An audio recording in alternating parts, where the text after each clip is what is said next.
Ji ji ji ji I mean हम कलाकार ऐसी कहानियों के लिए ही भूखे होते हैं। मतलब हम चाहते हैं कि कुछ ऐसी कहानियाँ हों, ऐसी स्टोरीज हो जो हम ऑडियंस तक पहुँचाएं। और मैं अपने आप को खुशनसीब मानूंगा कि मुझे ऐसा किरदार प्ले करने का मौका मिला जो एक प्रोटैगनिस्ट है ऐसी कहानी को लेकर। सो चैलेंजिंग तो था ही, बट मेरे ख्याल से डायरेक्टर और राइटर और उन लोगों के लिए ज़्यादा चैलेंजिंग था कि इसे किस तरह एक एंटरटेनिंग फिल्म की तरह इसे प्रेजेंट किया जाए, लिखा जाए, दर्शाया जाए। मुझे लगता है कि फिल्म में एक लाइन जो है इन्होंने बोली कि बहुत सारी फिल्में बनती हैं सोशल मुद्दे पे। सबसे मुश्किल काम ये होता है कि सोशल मुद्दे के साथ बना उसको एंटरटेन ऑडियंस को करते रहना। जब आप फिल्म देखेंगे तो आप देखेंगे कि हम एंटरटेन भी कर रहे हैं आपको बराबर और सोशल मैसेज भी दे रहे हैं। और it is a satire of course I would say. और ये जैसे अभी हमारे यहाँ आए थे, इकबाल जी आए थे, उनकी कहानी है। ऐसे बहुत लोग हैं इंडिया में, ऐसे बहुत लोग हैं हमारे देश में जो कोई इंदौर में कुछ लोग हैं, कुछ रायपुर में हैं, कुछ दिल्ली में हैं, कुछ मुंबई में हैं, जो लोग लावारिश लाशों को अंतिम संस्कार करवाने का काम करते हैं। और ये बहुत मुश्किल काम है। जी बोलना बहुत आसान है, काम करना बहुत मुश्किल है। तो ये प्रोड्यूसर साहब का थॉट था हमारे आदित्य वर्मा की इससे फिल्म बनानी है। तो इन्होंने जब मुझे एक्चुअली एक बात इंसिडेंट था आपको, इन्होंने जब कहा कि फिल्म बनानी है, मैंने कहा क्या बनानी है? ये बनानी। तो बहुत ही मतलब मैं क्या बनाऊँ? मैंने टीम से बात की क्या बनाऊं। तो फिर हमने कहा चलो बनाते हैं, प्रोड्यूसर सामने से बोल रहा है फिल्म बनाओ। तो फिर वो शुरुआत हुई, फिर हमारी टीम आई, हमारे राइटर्स टीम विकास गिरी जुड़े, हमारे एक और मित्र राइटर वो है नहीं, अनुराग द्विवेदी। हाँ, गाने बहुत अच्छे है ना, गाने भी उन्होंने लिखे हैं। और फिर सिलसिला बड़ा, हम लोग बनाते गए। फिर मुश्किल था कि कास्टिंग, सबसे बड़ा काम कास्टिंग। तो हम लोग ऑफकोर्स, मैं अब नाम तो नहीं लूँगा, बहुत लोगों के पास गया, उनको सुनाया, बताया, बात नहीं बनी। छोटे प्रोड्यूसर हम, डायरेक्टर भी नया हूँ मैं, बजट बहुत ज़्यादा नहीं, छोटी फिल्म है, बहुत महंगी फिल्म नहीं है। अब मेरे कास्टिंग एजेंसी ने जो है मुझे कैसे भी कनेक्ट कराया इनको जब सब मुद्दा पहुँचा सब्जेक्ट, तो इनका पहला ये कॉल था नेक्स्ट डे कि I want to meet the director से मिलना है मुझे। मैं जब मिला, इन्होंने कहा बहुत अच्छा सब्जेक्ट, मैं करना चाहूँगा, बट इनके सजेशंस हैं कि ऐसा करते हैं, थोड़ा ऐसा करते हैं। मैंने ठीक है। बट इन्होंने फिल्म की, जान में जान आई थोड़ी, और बात बढ़ी, फिर मनोज जी आए, फिर ब्रिजन कला आए, फिर वो सिलसिला बढ़ता गया और आज फिल्म बना दी। आपको अच्छा लगा, आई होप आपको ट्रेलर बहुत अच्छा लगा होगा। आपको अच्छा लगा? आप लोगों को ट्रेलर कैसा लगा? आप लोगों को कुछ कुछ कुछ ऐसा लग रहा है कि कुछ हम अलग कहानी है, कुछ कहने की कोशिश कर रहे हैं, कुछ आपको रिलेटेबल? आपने मतलब ये कोविड के दौरान आप लोगों ने देखा होगा, लेकिन हमारी कहानी कोविड से रिलेटेड नहीं है। ये मैं क्लियर आप लोगों से कहना चाहता हूँ कि आप लोगों को देख के ऐसा शायद कुछ लोगों को लग रहा होगा कि ये कोविड के बाद ऐसी सिचुएशन हुई थी तो उसके रिगार्डिंग है। बट ये जनरली ये हमारे सोसाइटी में एक बहुत बड़ा इशू है कि बहुत लोग ऐसे होते हैं जिनकी बॉडीज़ क्लेम करने कोई नहीं आता। और मेरा ये मानना है पर्सनली, जब मैंने ये कहानी भी सुनी थी, कि हर इंसान को उतना हक ज़रूर होना चाहिए कि वो डिसाइड कर सके कि उसका खुद का अंतिम संस्कार किस तरीके से हो, कैसे हो, उसकी मर्ज़ी का हो। तो ये बात मतलब सोसाइटी में हमारे इशू है। जो आप स्टेटिस्टिक्स अगर उठा के देखेंगे जो हमने फिल्म में दिखाई है कि आंकड़े जो हैं, तो वो आपको दिखाई देंगे कि ये कितना बड़ा इशू है एक्चुअली। मैं एक बात बोलूँगा, हमारे सरकारी जो आंकड़े हैं उनके अकॉर्डिंग भारत में 40,000 से ज़्यादा लाशें लावारिश पाई जाती हैं। अमेरिका जैसे देश में 60,000 लाशें लावारिश पाई जाती हैं हर साल। ये वो आंकड़ा है जो पेपर पे है। अब आप सोचो, पेपर पे 60,000 है, 40,000 है, तो एक्चुअल में कितना होगा? तो ये कहानी बेसिकली लावारिश लाशों की कहानी है कि। और मैं एक बात और बोलना चाहूँगा कि लावारिश लाश का मतलब ये नहीं होता कि उसका कोई है नहीं। ऐसा भी होता है कि लोगों के बच्चे हैं, लेकिन जब लास्ट मोमेंट आता है तो लावारिश लाश की तरह रह जाते हैं। तो ये पूरी फिल्म आप देखोगे तो आपको समझ में आएगा। अब हम उनको पूरी कहानी नहीं बताते। नहीं, पूरी कहानी नहीं बता रहा हूँ मैं। हाँ। मैं आप सब लोग ट्रेलर के माध्यम से विषय तो जान चुके हैं कि क्या विषय है, और आज इस मीडिया के सामने मैं एक बात रखना चाह रहा हूँ कि बॉक्स ऑफिस पर जो भी कलेक्शन होगा इस फिल्म का, उसका 10% संपूर्ण भारतवर्ष में जो भी इस तरीके की लावारिस लाशों की सामाजिक संस्थाएं हैं उनको हम सहयोग करेंगे उस राशि का। तो इस बात को आप प्लीज़ ज़्यादा से ज़्यादा से लोगों को पहुंचाएं और जन जन तक ये खबर पहुंचे और मैक्सिमम से मैक्सिमम लोग 26 मई को थिएटर में आएँ। Thank you. बहुत बढ़िया, बहुत बढ़िया। 26 मई को। अभी ये जनरली तो पूरी पिक्चर आपको मल्टीप्लेक्स में देखने को मिलेगी। सेंटर तो अभी रिलीज तो इसकी काफ़ी बड़ी है। हमने फिलहाल अभी 250 सेंटर प्लान किए हैं, बट अभी मैं डिसाइड करूँगा रात में इसके काफ़ी सारे सेंटर और बढ़ेंगे। सारे मल्टीप्लेक्स इन्होंने पूरा प्लान कर रखा है। रिलीज इसकी काफ़ी अच्छी है, एडवांस बुकिंग भी काफ़ी जगह से ओपन है। आपको देखने को आगे 26 तारीख को मिलेगी, यही बोल सकता हूँ। तो मैं आप देखो, आप लोगों को लग रहा होगा ऐसा कि फिल्म पूरी सेंटी है, ऐसा नहीं है भाई। पूरा मजा ले। विकास गिरी फिल्म में आया है, ऐड हुआ तो मैं कॉमेडी वाला बंदा हूँ, तो ह्यूमर भी बहुत है। पहले हंसोगे फिर रोओगे, तो मैसेज है, बहुत अच्छी चीज़ें हैं। रोहन सर का बहुत बहुत धन्यवाद, आदित्य वर्मा जी आपका बहुत बहुत धन्यवाद। फिल्म बनाई, ओमकर भाई ने बहुत अच्छा काम किया है, और सुधीर कन्नौज ने बहुत अच्छा डायरेक्शन किया, और विकास गिरी क्या कमाल के डायलॉग लिखे हैं। अच्छा, मैं एक सवाल आपको सच बताना, ट्रेलर कैसा लगा है? आप लोग थोड़ा सपोर्ट करिए फिल्म का, कि आप सपोर्ट करोगे पिक्चर को, आप लोगों का सपोर्ट बहुत चाहिए। आप लोगों के कुछ और सवाल भी होंगे, अगर कोई सवाल है किसी के पास तो आप पूछ सकते हैं।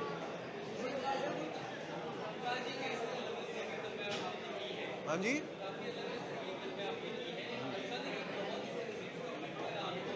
जी जी, इसीलिए अलग अलग तरीके की फिल्में की हैं, अलग अलग कहानियाँ की हैं, because as a actor, as a अभिनेता मुझे अच्छा लगता है कि मैं अलग अलग किरदार करूं, कुछ अलग अलग कहानियाँ, ताकि ऑडियंस भी थोड़ी सरप्राइज रहे। यू नो ओमकार ये भी कर सकता है, या इस तरह की कैरेक्टर में भी दिख सकता है। तो ये थोड़ी रियलिस्टिक कहानी थी, इसलिए मुझे लगा कि मैंने अभी तक मैंने कुछ रोम कॉम्स फिल्में की हैं, जैसे प्यार का पंचनामा हो गई या झूठा कहीं का हो गई। तो मुझे लगा ये फिल्म मेरी फिल्मोग्राफी में, मेरी बायोग्राफी में थोड़ी अलग रहेगी हमेशा। तो इसलिए मैंने सोचा कि ये कहानी कहनी चाहिए मुझे एज एक्टर।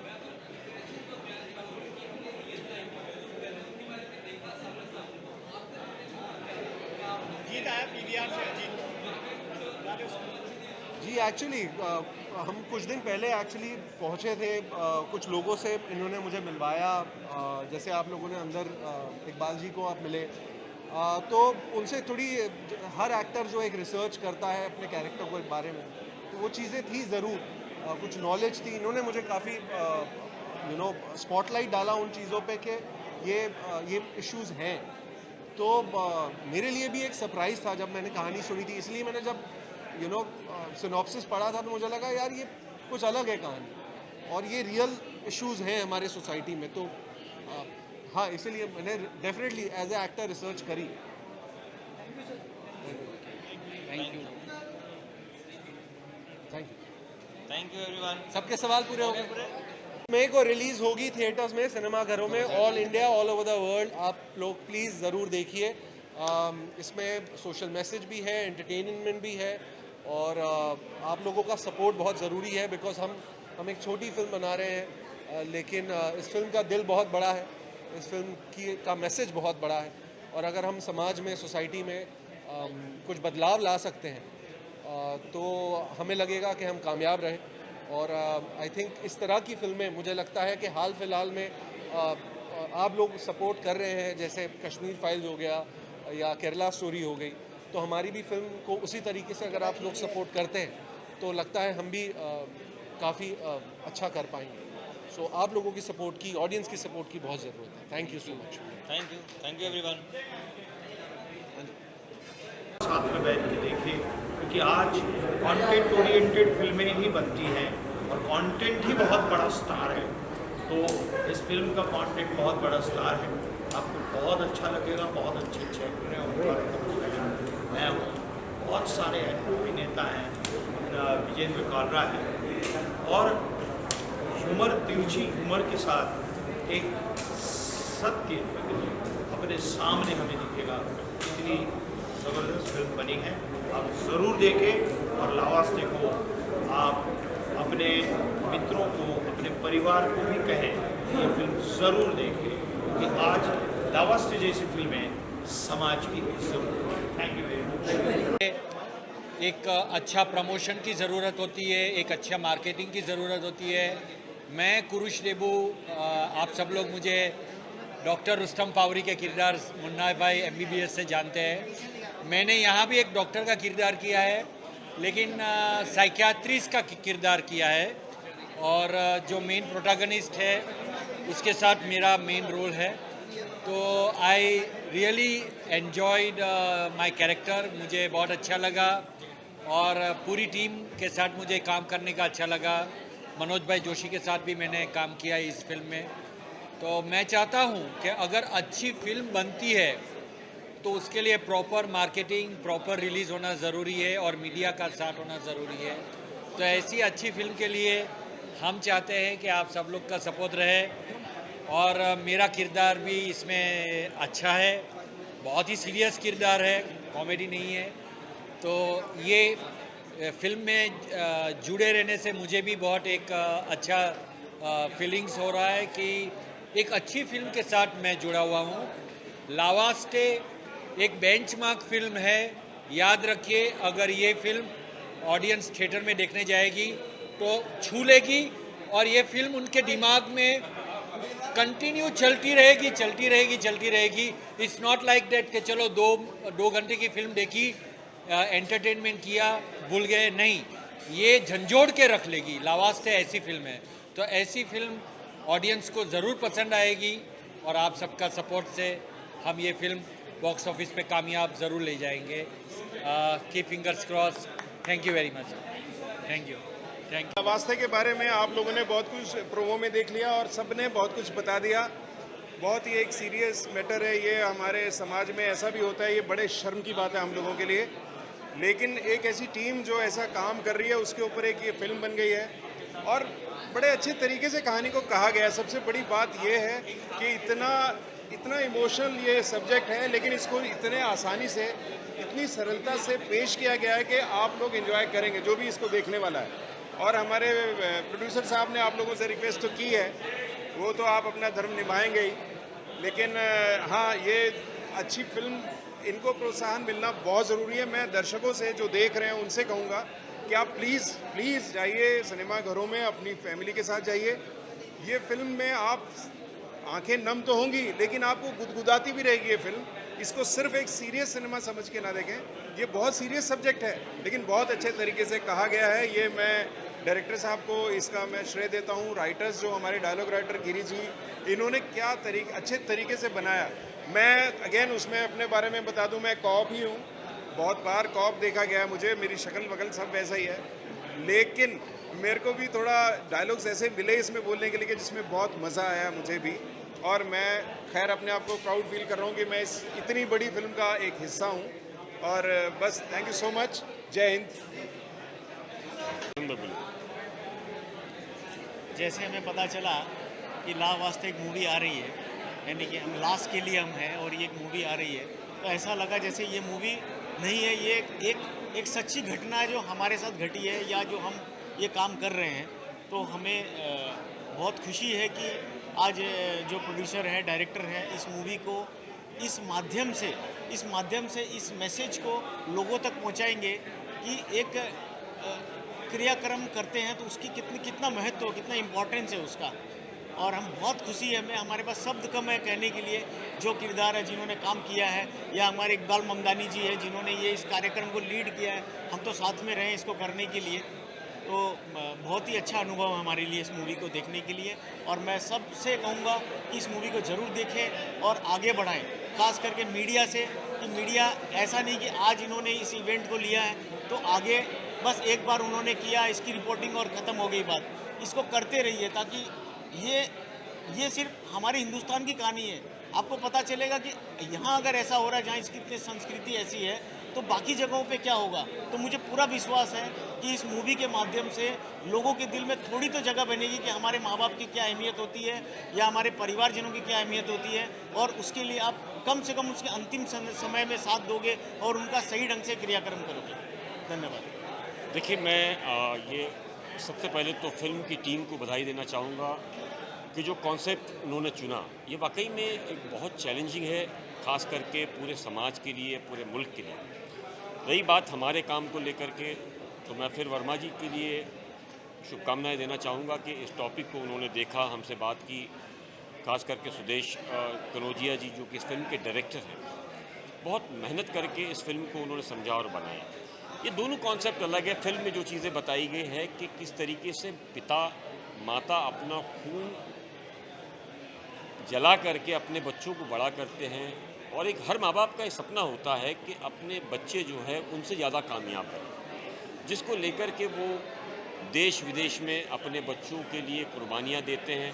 लेकिन एक वक्त ऐसा आता है कि बच्चों को लगता है कि शायद वो बहुत सुपीरियर हैं, उनके पास वक्त नहीं है अपने माता पिता के लिए, तो ज़मीन जिसकी जो होती है शायद हम वो भूल जाते हैं और उसको लेकर के लगातार काम करते हैं। दूसरा जो हम अपना जो कॉन्सेप्ट कर रहे हैं, इसके साथ में हमने बताया कि कोविड पीरियड से लेकर के अभी जो हम लावारिस बॉडीज़ का जो काम करते हैं, तो हमारे पास ये लावारिस बॉडीज़ वो है जो हमारे शहर में बेचारे कहीं से काम करने आते हैं, कोई मांगने वाला होता है, कोई गरीब परिवार का होता है, जिनके आगे पीछे कोई नहीं होता है, तो हम इसके साथ में उनका भी एक अंतिम संस्कार पूरे धार्मिक रीति रिवाज के साथ कराते हैं। और लगातार मैं आप सभी लोगों से ये गुजारिश करूँगा कि ये फिल्म के साथ में जो हमारी टीम जो हमारा काम कर रही है, इस तरीके से अलग अलग जगह अगर राज्य में अलग अलग टीम खड़े होकर के इस तरह के अलग अलग सब्जेक्ट को पकड़ करके काम करना शुरू कर दे, तो मुझे लगता है हमारे देश में काफ़ी आसानी, कई गरीबों के लिए राहें आसान हो जाएंगी इनको काम करने के लिए। बहुत बड़ी चुनौती भरा काम लोगों को लगता है, लेकिन अगर हमने ठान लिया कि हमने करना है तो आप यकीन करिए ये काम आसान हो जाएगा एज ए टीम वर्क।